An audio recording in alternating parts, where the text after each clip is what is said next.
Bonjour et bienvenue dans cette émission consacrée à la chirurgie bariatrique et à son accompagnement nutritionnel. Docteur Cécile Siongura, bonjour. Bonjour. Vous êtes diabétologue nutritionniste à la Pitié-Salpêtrière, à Paris.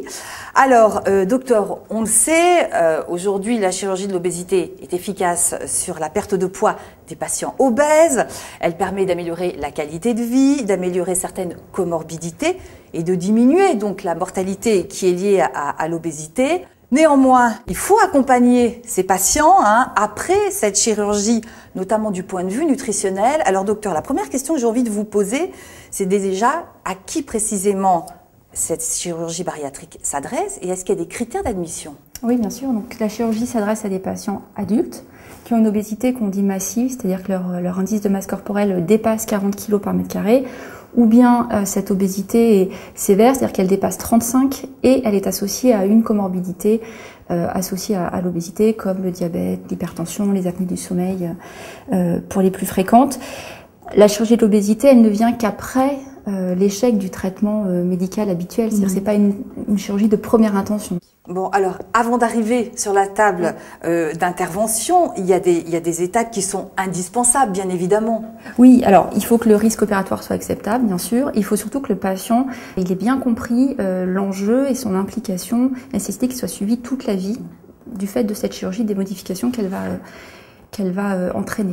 Il y a d'ailleurs un document en fait d'information dont on se sert beaucoup, qui est donné par le site de la Haute Autorité de Santé, la HAS, qui reprend un petit peu tous les avantages, inconvénients et les contraintes liées à cette chirurgie. Alors, quelles sont les différentes techniques, j'allais dire, de la chirurgie bariatrique? Il y en a plusieurs. Oui, alors en fait, il y a deux mécanismes principaux. Il y a le mécanisme qu'on appelle restrictif, qui sont des interventions qui vont simplement restreindre la quantité alimentaire qui est possiblement géré par le patient. Et donc là, il y a l'anogastrique, qui est la seule technique qui est réversible et ajustable. Et puis la sleeve gastrectomie, qui est une gastrectomie en manchon, qui est une technique qui est en train d'augmenter très très fortement en termes de fréquence et passer un petit peu devant toutes les autres techniques.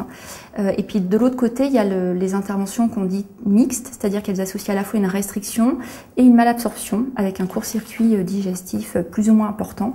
Donc la dérivation biliopancréatique, c'est un petit peu anecdotique en France, on en fait très très peu. Et sinon, c'est bien sûr le bypass gastrique. Qu'est-ce qu'on peut dire sur l'évolution de ces techniques ? Alors, de façon globale, la chirurgie augmente très nettement. Il y a une progression d'environ 16% par an, toutes techniques confondues. Je vous disais, le court-circuit, c'est vraiment biliopancréatique, c'est vraiment très très faible en fait comme proportion. On voit l'anogastrique qui était quand même la technique à la mode il y a 10-15 ans et qui tout doucement diminue. Le bypass qui augmente progressivement et la sleeve qui augmente de façon beaucoup plus récente, à savoir que cette technique, elle n'a que 6-7 ans en fait d'ancienneté. Et on voit qu'elle est assez séduisante pour les chirurgiens, pour les patients. Bon, alors vous nous avez parlé des différentes techniques, je suppose qu'elles ont des risques et des avantages?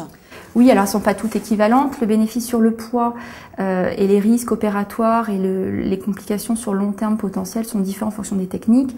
Ce qu'on peut dire très schématiquement, c'est que la perte de poids, elle est croissante, donc de l'ano vers la sleeve, vers le bypass. C'est le bypass qui permet la perte de poids la plus importante, et que les complications nutritionnelles ou techniques chirurgicales sont un petit peu à l'inverse, plus fortes pour le bypass et la sleeve et moindres pour l'ano. Vous avez là l'évolution du poids. En fait, on voit que la perte de poids elle est quand même majeure la première année et qu'on assiste à une reprise de poids qui n'est pas nulle en fait au cours du temps et qui dépend aussi beaucoup. Enfin, il y a une grande variabilité interindividuelle sur cette évolution pondérale et qui dépend aussi probablement du comportement des patients, à la fois sur l'aspect diététique et l'activité physique. Bon, alors une fois que cet acte chirurgical est réalisé, c'est un peu le début d'une aventure pour le patient. Quel accompagnement nutritionnel doit être mis en place? Alors, je dirais que le suivi, en fait, il est pluridisciplinaire. Il comprend à la fois le suivi chirurgical, le suivi diététique, psychologique quand c'est indiqué, et puis médical. Ce qui est recommandé, c'est 4 consultations au moins la première année, puis ensuite 1 à 2 par an. Et donc, la prise en charge médicale, elle a pour but déjà d'adapter les traitements à l'évolution du poids et puis la disparition, la régression de certaines comorbidités. Accompagner le patient dans la mise en place des modifications comportementales sur le plan diététique, encore une fois, et puis activité physique. Et puis prévenir, dépister et traiter toutes les carences nutritionnelles qui sont engendrées par cette chirurgie. Alors docteur, pourquoi est-ce qu'on observe justement ces carences ?